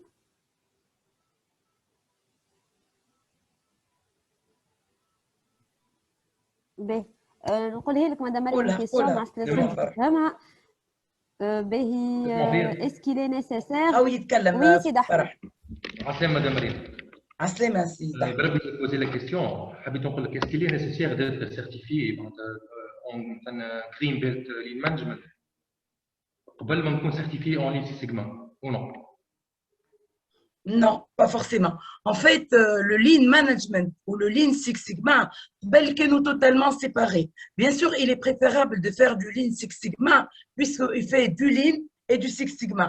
Mais si vous êtes dans l'opérationnel et que vous faites du Lean Management, ça peut être une bonne chose. Le Lean Management, c'est une technique pour améliorer les flux dans l'usine. On fera beaucoup plus du Lean Manufacturing. Gérer les délais, faire des flux continus, trouver les contraintes, mettre des kanban là où il faut, mettre des supermarchés, voir le tact client, améliorer le flux dans la ligne, éliminer les gaspillages. Le Lean Six Sigma, c'est une formation qui est un peu plus de statistiques. Oui, je sais bien. Donc, mais il faut connaître bien les outils, tous les outils de ligne pour passer, je pense, au Lean Six Sigma. Non, il y a la formation en 7 jours permet de faire et du Lean et du Six Sigma. ils sont totalement complémentaires. Mais après, si on veut être très Lean ou très Six Sigma, pour être très Six Sigma, il faut faire une formation Black Belt Six Sigma. Et pour être très Lean, il faut faire la formation Lean Management. Donc, ce n'est pas important d'être certifié en Lean Manufacturing, en Lean Management. Non, non. Je peux te poser une question, madame?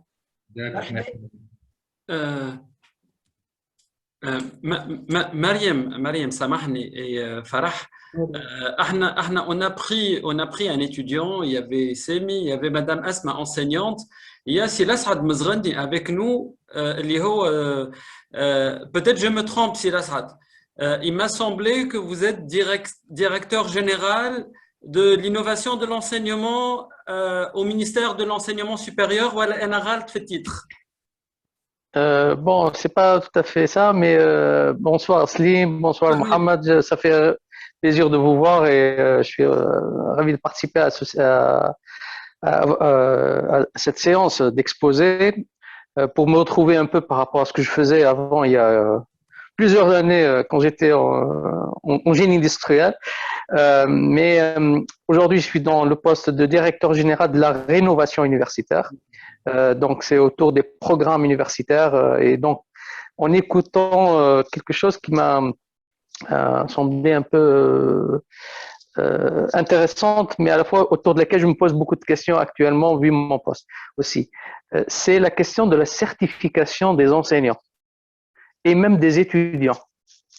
Je vous raconte une anecdote. J'ai un fils qui étudie à l'EPFL à Lausanne. Oui, Lausanne. Et il fait du data science. Et je lui ai dit depuis 2 ans, il fait son master maintenant, Ayman, il faut faire des certifications. Il me dit, quelle certification? Je dis, attends, mais allez voir le Career Center à l'EPFL et demandez.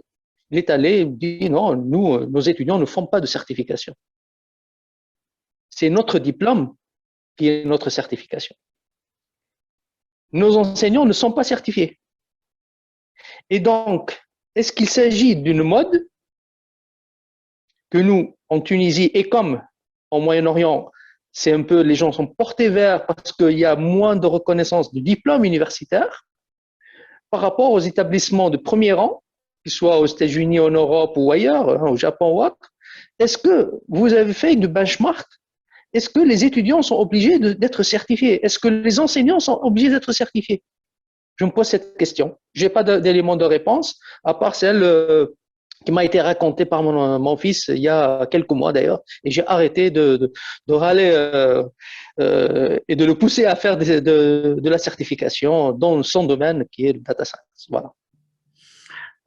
Si vous permettez, Silasrat, moi j'ai eu beaucoup de discussions autour de ça, aussi bien sous ma casquette d'enseignant, comme vous le savez à l'IHEC, souvent en tant que formateur.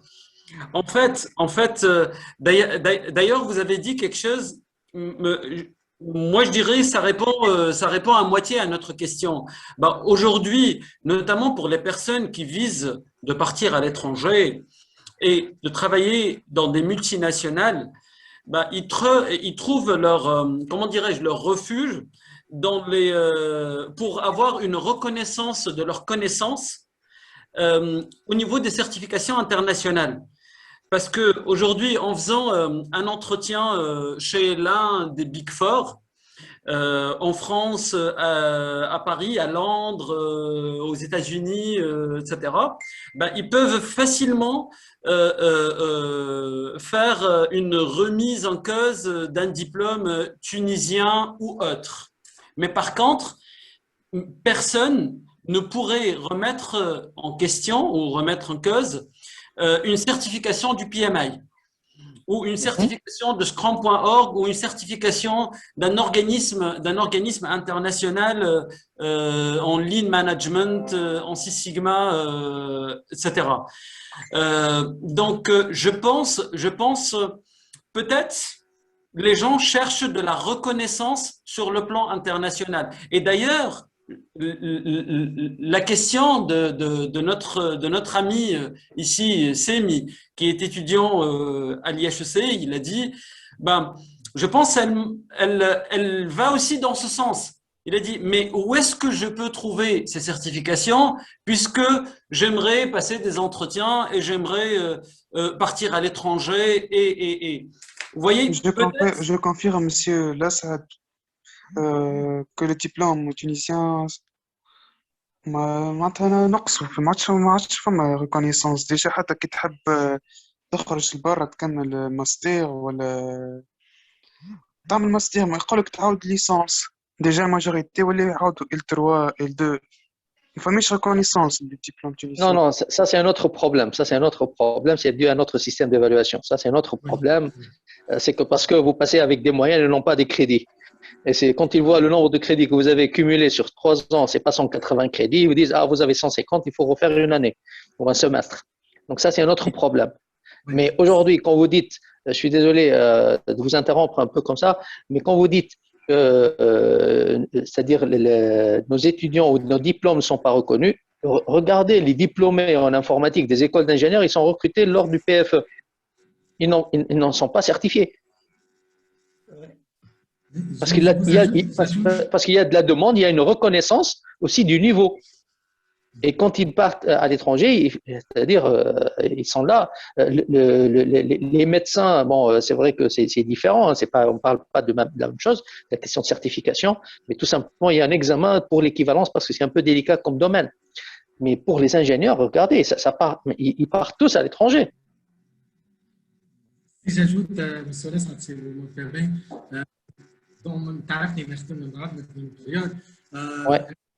je recrute pour des entreprises européennes. أنا نوريك توا الباك أوفيس اللي أنتم ما تراوهش في الريكروتمون. يعطيونا ديجري هذا سيرتيفي بي اس ام، هذا سيرتيفي بي ام بي، هذا سيرتيفي داتا اناليتكس، هذا سيرتيفي بي اي، هذا سيرتيفي اس كيو ال، هذا سيرتيفي دوت نت، ومن بعد يقول لك اوكي عندنا السيرتيفيكاسيون. اش نعملوا احنا؟ نعملوا فلتر الصعب الاول. جينا مثلا 200 دوموند، ناخذوا نفسرك اش نعملوا، ناخذوا 100 لي جون سيرتيفي، ومن بعد ناخذوا من 100 ناخذوا مثلا حاجتنا ب 50 حسنا ب 20 ناخذوا ال 50 الاولاني 50 الاولاني ولاو لي سيرتيفيكاسيون مانيش نتكلم من راني جو سوي دون لو تيران ولاو دي كريتير ديليميناسيون خاطر علاش لي زو اس ان. انا نعطيك معلومه لي زو اس ان شكونهم؟ لي سوسيتي اللي يبيعوا في لي ريسورس في فرنسا. لي سوسيتي هذوما لي زو اس ان باش يخدم في توتال باش يخدم في بي ام بي ولا غيره، تجي تقول له بي ام بي باري انا حاجتني بارشيتك دوت نت، يقول له راهو نحبوا ام سي اس دي، انا حاجتني بارشيتك شابوت، نحبوا كذا، انا حاجتني بادمينستراتور اوراكل، نحبوا او سي اوراكل، انا حاجتني بسكرام ماستر، نحبوا بي اس ام، انا حاجتني بشيف دو بروجي، نحبوا بي ام بي، وبعد شي يزيدوا يقولوا افيك 2 و 3 ans ديكسبيريونس. عندي على لي ريسورس اللي قاعدين يخرجوا تو، اللي يخرجوا في تونس نردوا لكم سي لا ساعات هذوما دي ريسورس يد عامله خلينا نقول.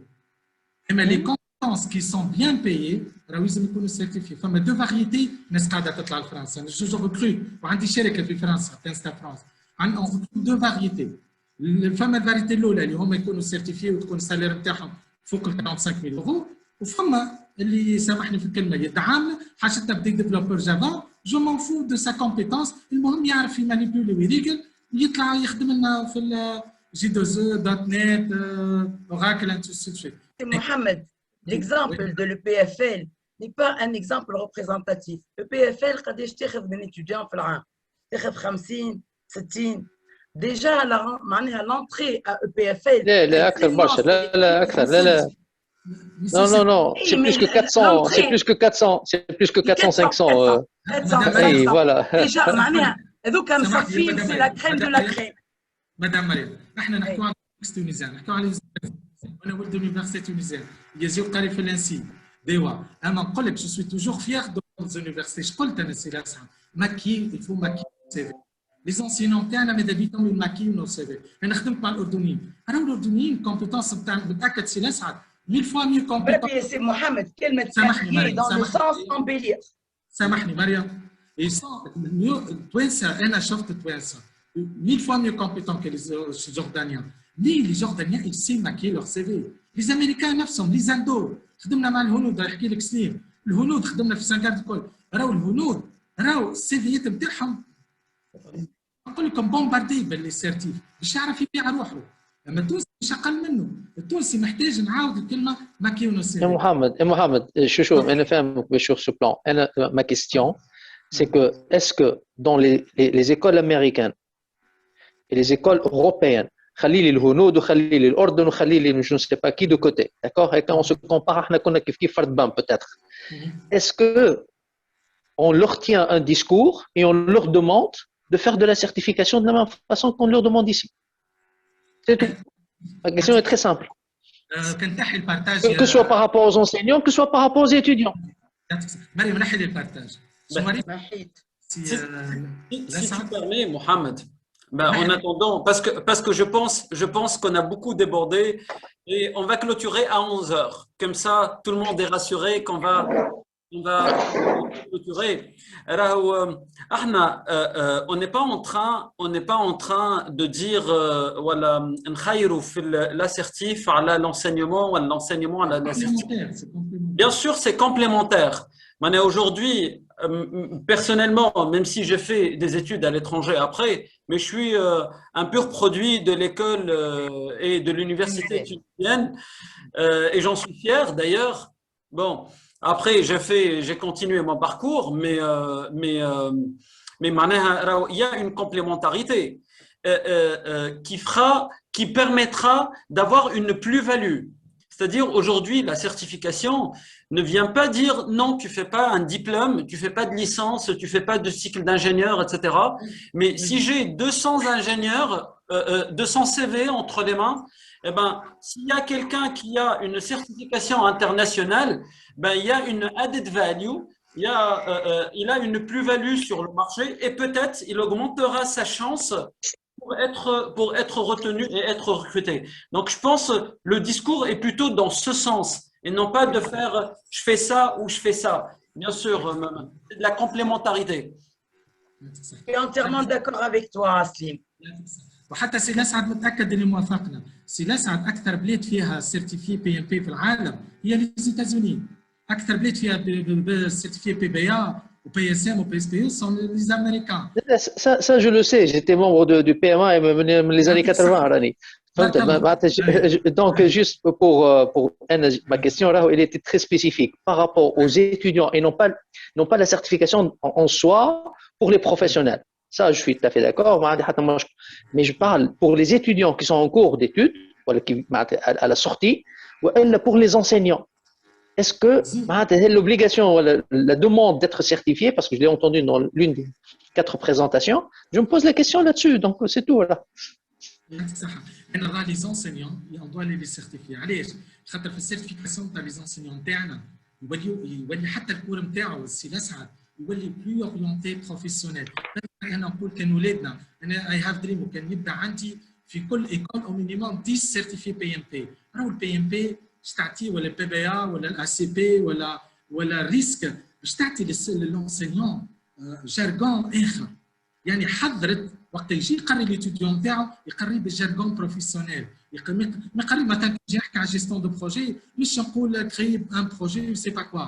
يقري بجارغون نتاع بروجيكت مانجمنت سولون لي جايد نتاع البي ام اي سولون لو ستاندار اي لي نورم انترناسيونال. هذه من اوبجيكتيف. انا معاك.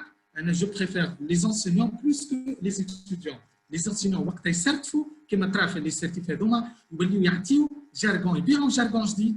ولادنا هذوما ils vont adopter ce jargon كي يخرجوا يعملوا لي زونتروتيان في الانترناسيونال يفهموهم. كي يقول بروجيكت شارتر مش يقول نوت دو كادراج دو بروجي يقول بروجيكت شارتر. سي محمد بلي باش نسألك لحظة توا تحكي عليه انت توا السيرتيفيكا انترناسيونال هذي تاع بروجيكت مانجمنت نجموا نعملوها نحن في تونس ولا لازم نخرجوا لبرا؟